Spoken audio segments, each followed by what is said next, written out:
নমস্কার বন্ধুরা, mother simple কিচেনে তরফ থেকে আমি অন্তশ্রী আপনাদের জানাই সবাইকে স্বাগত। আজকে একটা নতুন দিনে নতুন রেসিপি নিয়ে আমি আবার হাজির হয়ে গেছি। আজকের রেসিপি গুড়জালি মাছের তেল ঝাল। গুড়জালি মাছের তেল ঝালের জন্য আমার দরকার এখানে গুড়জালি মাছ। আমি এখানে একটা গুড়জালি মাছকে 4 ভাগ করে কেটে নিয়েছি। মাছটা বেশ বড় সাইজের আছে। এবারে এর মধ্যে আমি অ্যাড করছি সামান্য পরিমাণে নুন আর হলুদ। গুড়জালি মাছের রান্নাটা আপনারা অনেকেই অনেক রকমভাবে করেছেন, কিন্তু একবার এইভাবে করে দেখবেন, আশা করি আপনাদের ভালো লাগবে। প্রথমেই দেখুন মাছটাকে আমি নুন হলুদ দিয়ে ভালো করে মাখিয়ে রাখছি। মাছটা অন্তত 10 মিনিট ম্যারিনেট করে রাখতে হবে নুন হলুদ দিয়ে। দেখুন মাছটা ভালো করে আমাকে নুন হলুদটা মাখাতে হচ্ছে। এরপরে আমি এখানে মাছের জন্য একটা মশলা করে নেব। এই মাছটা যদি এইভাবে করে খেয়ে দেখা যায়, আমার খেয়ালে এটা কিন্তু খুব ভালো লাগবে। দেখুন এবার আমি মশলাটা করছি। মশলার জন্য আমি এখানে অ্যাড করছি 1 চামচ হলুদের গুঁড়ো, 1 চামচ লঙ্কা গুঁড়ো আর 1 চামচ জিরে গুঁড়ো। ঘরে থাকা সামান্য মশলা দিয়ে এই রান্নাটা এত সুস্বাদু হয়, একবার ট্রাই না করলে বুঝতেই পারবেন না। এবার একটু অল্প হালকা জল দিয়ে আমি এটা একটা স্মুথ পেস্ট করে রাখছি। মশলাটা ভালো করে মিশিয়ে নিচ্ছি। এরভাবে করলে পরে রান্নার রঙটা খুব সুন্দর আসে। দেখুন ভালো করে মিশিয়ে নিচ্ছি, নিয়ে এটা রেখে দিচ্ছি। এবার কড়াইতে পরিমাণ মতন সর্ষের তেল দিয়ে আমি মাছগুলোকে ভেজে নেব। দেখুন যখন তেলটা হালকা গরম হচ্ছে, আমি মাছগুলো দিয়ে দিচ্ছি কড়াইয়ের মধ্যে। দিয়ে আমি বেশ উল্টে পাল্টে বেশ একটু হালকা লাল লাল করে ভেজে নিতে হবে মাছগুলোকে। কিছুক্ষণ পর বেশ সাবধানে আমি এটাকে উল্টে দিচ্ছি মাছটাকে। দিয়ে তারপর আমি আবার কিছুক্ষণ রেখে আমি এটা মাছগুলোকে তুলে রাখবো। এই মাছের রেসিপিটা অনেকভাবেই অনেকে করে থাকেন, কিন্তু আমি যেভাবে করেছি একবার ট্রাই করলে আমার আশা নিশ্চয়ই আপনাদের ভালো লাগবে। দেখুন এবার মাছগুলোকে আমি তুলে নিচ্ছি। এবার আমার আলু কেটে নিতে হবে। আমি এখানে একটা বেশ মিডিয়াম সাইজের আলুকে 4 ভাগে কেটে নিয়েছি। আপনারা আপনাদের রিকোয়ারমেন্ট অনুযায়ী কেটে নেবেন। দেখুন এবারে এর মধ্যে অ্যাড করছি হালকা নুন আর হলুদের গুঁড়ো দিয়ে আলুটাকে বেশ লাল লাল করে ভাজতে হবে। আলুটা এখানে ভাজা কারণটা বেশি হচ্ছে যে এতে তাড়াতাড়ি রান্নাটা হয়ে যাবে, আর যখন আমি মাছের ঝোলটা করব বেশি সময় লাগবে না। দেখুন আলুটা লাল করে ভাজা হয়ে গেছে। এবার আমি এখানে 1 চামচ কালো জিরে অ্যাড করছি আর চেরা কাঁচা লঙ্কা অ্যাড করছি। দিয়ে এবার আমি একটু হালকা নাড়িচাড়ি নিলাম। এবার আমি এখানে অ্যাড করে দেবো টমেটো। আমি এখানে একটা বড় সাইজের টমেটো নিয়ে স্লাইস করে নিয়েছি।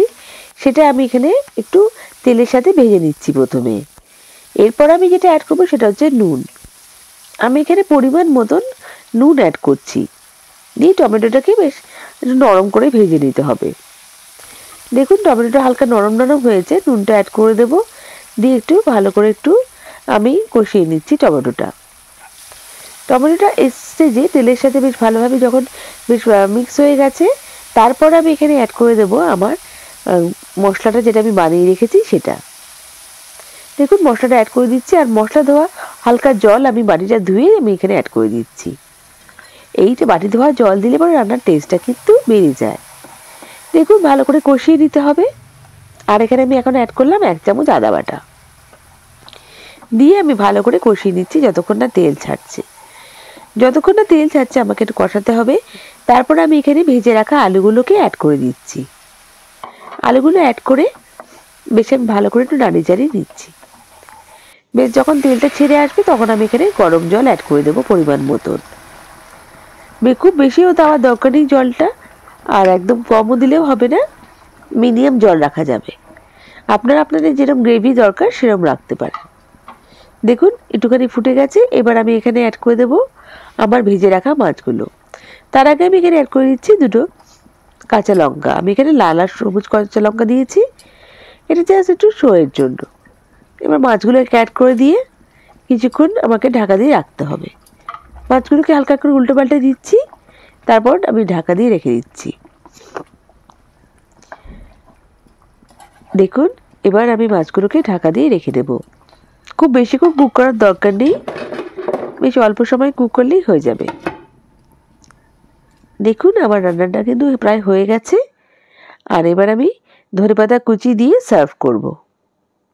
বন্ধুরা, আমার রেসিপিটা যদি একটুও ভালো লেগে থাকে প্লিজ লাইক করবেন, আর নতুন বন্ধুরা আমাকে সাবস্ক্রাইব করে আমার পাশে থেকে যাবেন। বেল বাটনটা প্রেস করবেন যাতে আমার রান্নার নোটিফিকেশনগুলো সবথেকে প্রথমে আপনারা পেয়ে যান। আপনাদের এক একটা লাইক কমেন্ট আমাকে মোটিভেট করে নতুন নতুন রেসিপি নিয়ে আসার জন্য। আর বন্ধুরা, আপনাদের মিষ্টি মিষ্টি কমেন্টসের জন্য অসংখ্য ধন্যবাদ। আমি সত্যিই মোটিভেট হচ্ছি, আমার কাজে আগ্রহ বাড়ছে। আর আমার এই রেসিপিটা কেমন লাগলো আমায় কমেন্ট করে নিশ্চয়ই জানাবেন। আর আপনারা যদি চান কোনো রেসিপি আপনাদের জন্য আমি ট্রাই করি, নিশ্চয়ই কমেন্ট বক্সে মেনশন করবেন, আমি চেষ্টা করব। নেক্সট রেসিপি নিয়ে আমি আবার হাজির হয়ে যাব। সবাই ভালো থাকবেন, সুস্থ থাকবেন। বাই।